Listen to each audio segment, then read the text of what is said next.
বিসমিল্লাহির রহমানির রহিম। আজ আমি আপনাদের সামনে এমন কিছু আলোচনা নিয়ে আসলাম, যে আলোচনাগুলো যদি কেউ মন দিয়ে জ্ঞান দিয়ে শোনেন এবং জ্ঞান দিয়ে এটাকে রিচার্জ করেন এবং এই মতে কাজগুলো করেন, আমি কথা দিচ্ছি আল্লাহর রহমত, আল্লাহর নাম নিয়ে, আল্লাহর কসম দিয়ে আমি বলছি, এই পৃথিবীর আল্লাহ ব্যতীত এমন কোনো ব্যক্তি নেই যে আপনাকে একটা ক্ষতি করবে, আপনাকে জাদুটোনা করবে বা আপনাকে কোনো ক্ষতিগ্রস্ত করে দেবে। এই পৃথিবীতে আল্লাহ ব্যতীত কারো কোনো দিন এই শক্তি হবে না, ইনশাআল্লাহ। দেখুন, একটা জিনিস কি, যে হযরত মুহাম্মদ সাল্লাল্লাহু আলাইহি সাল্লাম তিনিকে কিন্তু জাদুগ্রস্ত করা হয়েছিল। জাদুকররা জাদুগ্রস্ত করেছিলেন। তাহলে জাদু বলতে, জাদু শক্তি বলতে কোনো একটা জিনিস আছে।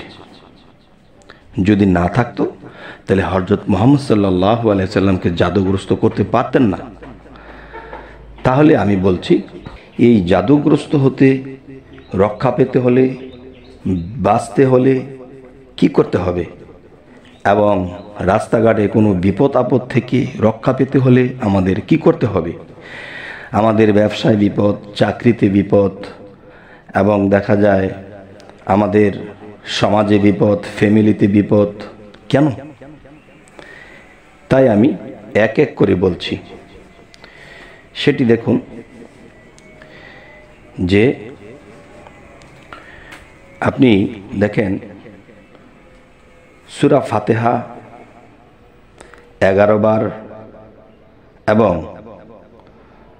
সূরা ইখলাস, যাকে কুল হু আল্লাহ বলি, 11 বার এবং 7 বার ফালাক, 7 বার নাস এবং 7 বার আয়াতুল কুরসি। আমি এই কথাগুলো আবার বলছি, 11 বার সূরা ফাতিহা, 11 বার সূরা ইখলাস, 7 বার ফালাক, 7 বার নাস এবং 7 বার আয়াতুল কুরসি। এটি সুন্দর করে পাঠ করে সেই পানির পাত্রে পানি রেখে ফুঁক দিবেন। ফুঁক দেওয়ার পরে এই পানিটা ফ্যামিলির সবাই একটু একটু করে খাবেন, সকাল এবং সন্ধ্যা। এরপরে কি করবেন, এইখান থেকে কিছু পানি আলাদা করবেন।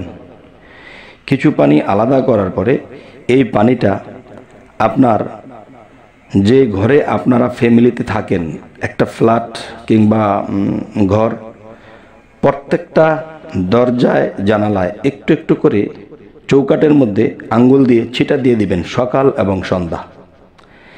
এই ছিটাটা দিলে কি হবে জানেন, যে আপনার ঘরে কোনো জিন জাদুকর দৃষ্টি নিক্ষেপ করতে পারবে না, এখানে প্রবেশ করতে পারবে না। একটা জিন বা একটা শয়তান যদি আপনার ঘরে প্রবেশ করে, তখন কিন্তু আপনি আমি দেখি না, কিন্তু তারা ঠিকই দেখছে, তারা ঠিকই ক্ষতিগ্রস্ত করছে।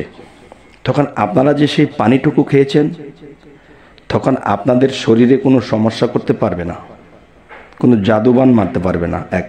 দ্বিতীয়ত, যে জানালা এবং দরজার প্রত্যেকটা চৌকাঠে সকাল সন্ধ্যা দিচ্ছেন, এই সকাল সন্ধ্যা দেওয়ার কারণে যেই শয়তান, ভূত, পেতনি কিংবা দেখা যাচ্ছে জিন শয়তান এবং খারাপ আত্মা যারা এখানে প্রবেশ করতো আপনার ঘরের ভিতরে, তারা কিন্তু কখনোই এখানে প্রবেশ করতে পারবে না। 1 দিন, 2 দিন, 3 দিন, একটা সময়ে তারা কেটে পড়বে, যে দূর এই ঘরে ঢোকা যায় না, শরীরে আগুন লাগে। আগুন লাগে কোত্থেকে? যেই সূরাগুলো, যেই জিনিসগুলো নিয়ম পালন করে ফুঁক দেওয়া হয়েছে, তারা এখানে প্রবেশ করতে পারে না। তবে একটা কথা মনে রাখতে হবে, যখন এই জিনিসগুলো, সূরাগুলো পরে যখন আপনি ফুঁক দিবেন, তখন আপনি কি করতে হবে, ভালো করে পবিত্র করতে হবে নিজেকে। সুন্দর মন, সুন্দর পবিত্র করতে হবে ওযু গোসলের দ্বারা। তারপর ঘরের ফ্যামিলির বাচ্চা থেকে একদম বৃদ্ধ পর্যন্ত সকলেই সকাল সন্ধ্যা পানিটা খাবেন, তাহলে অ্যাকশন থাকে 12 ঘন্টা। যেমন সন্ধ্যা থেকে সকাল, সকাল থেকে সন্ধ্যা, এরপরে আবার পানিটা খাবেন, আবার চৌকাঠের মধ্যে আঙ্গুলে নিয়ে একটু একটু ছিটা দিয়ে দিবেন। আচ্ছা, এরপর কি করতে হবে? আপনারা যখন কোনো বিশেষ কাজে বা বিশেষ প্রয়োজনে বাহিরে যাবেন, কাজে যাবেন, ব্যবসায় যাবেন, শত্রু কিন্তু একটা কথা আছে কোরআনে যে জিন শয়তান এবং মানুষ শয়তান, এই শয়তান তোমাদের পূর্বপুরুষদেরকে ধ্বংস করে আসছে, তোমাদেরও করবে যদি সতর্কবাণী না হও।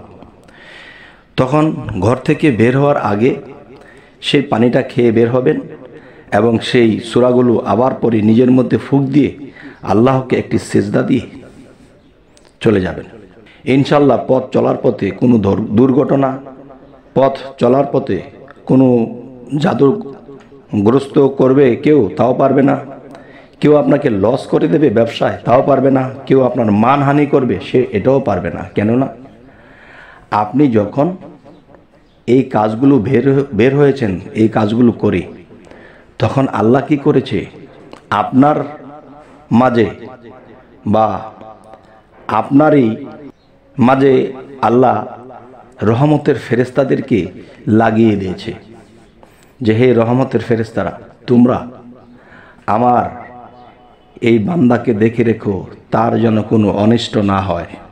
হে জগতবাসী, আজকের যে আলোচনাটি করছি সে আলোচনাটি বিশ্বাসে নিতে হবে।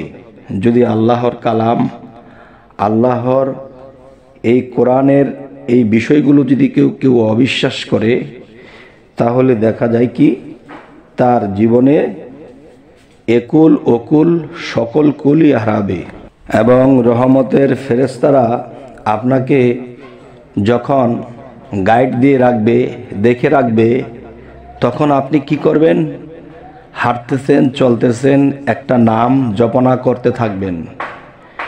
যদি আপনি মনে করেন যে আল্লাহর রহমত আপনার উপরে বর্ষিত হোক, তাহলে হাঁটতেছেন, চলতেছেন আর জপনা করতেছেন আল্লাহর একটি নাম, ইয়া রহমানু, ইয়া রহমানু, ইয়া রহমানু, ইয়া রহমানু, এই নামটি জপনা করতেছেন। আবার মনে মনে ভাবতেছেন যে আমি অর্থনীতিতে এমন একটা পর্যায়ে চলে গেছি, সংসার ফ্যামিলি নিয়ে চলার অবস্থা খুবই খারাপ হয়ে গেছে এবং আমি ঋণগ্রস্ত হয়ে গেছি। এই ঋণ চুকাইতে হলে আল্লাহর একটি নাম আছে, সেই নামটি জপনা করবেন। কমপক্ষে মনে মনে 20 থেকে 25 মিনিট সেই নামটি জপনা করবেন। ইয়া মগ নেউ, ইয়া মগ নেউ, ইয়া মগ নেউ, এই নামটি জপনা করতে করতে কি হবে? এই নামটি জপনা করতে করতে আস্তে আস্তে দেখবেন দিন দিন আপনার ঋণ মুক্ত হচ্ছেন, ঋণ গুছিয়ে যাচ্ছে, ইনকাম হচ্ছে এবং ঋণ গুছিয়ে যাচ্ছে। যখন ঋণ গুছিয়ে যাচ্ছে তখন ইনশাআল্লাহ আল্লাহ আপনাকে আস্তে আস্তে ঋণ গুছিয়ে উন্নতির পথে দিয়ে দেবে। তখন দেখবেন যে যখন আপনার উন্নতির দিকে এসে গেল, ঋণ মুক্ত হয়ে গেছেন, আপনার শরীরটা পাতলা হয়ে যাচ্ছে, আপনার শরীরটা রোগমুক্ত হয়ে গেছে, চিন্তামুক্ত হয়ে গেছে, তখন আলহামদুলিল্লাহ আল্লাহর কাছে তখন কি করবেন? গরিব মিসকিন এতিমদের মাথায় হাত বুলিয়ে তাদেরকে পেট ভরে খাইয়ে দিবেন। প্রত্যেকবার, প্রত্যেক দিন এই কাজগুলো চালিয়ে যাবেন ইনশাআল্লাহ। তখন আল্লাহ বুঝবে যে নিয়মিত সে এই কাজগুলো কেন করছে, বিপদ মুক্ত হওয়ার জন্য এবং আপনার ঋণ মুক্ত হওয়ার জন্য।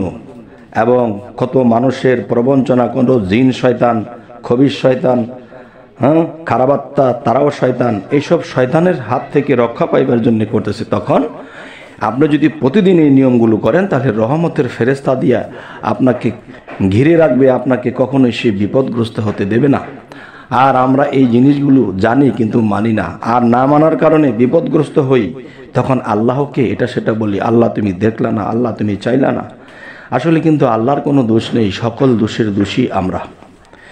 যাই হোক, হে জগতবাসী, আমাদের এই চ্যানেলটির নাম হলো বিপদ মুক্তির পথ। তাহলে এই বিপদ মুক্তির পথ থেকে আপনাদেরকে জানাচ্ছি যে আপনাদের যদি আমাদের এই চ্যানেলটি ভালো লাগে তো অবশ্যই সাবস্ক্রাইব করে রাখুন। পরবর্তীতে আবার ভালো কোনো আলোচনা নিয়ে আপনাদের সাথে সাক্ষাৎ হয়ে যাবে। সকলেই ভালো থাকবেন। আল্লাহ হাফিজ।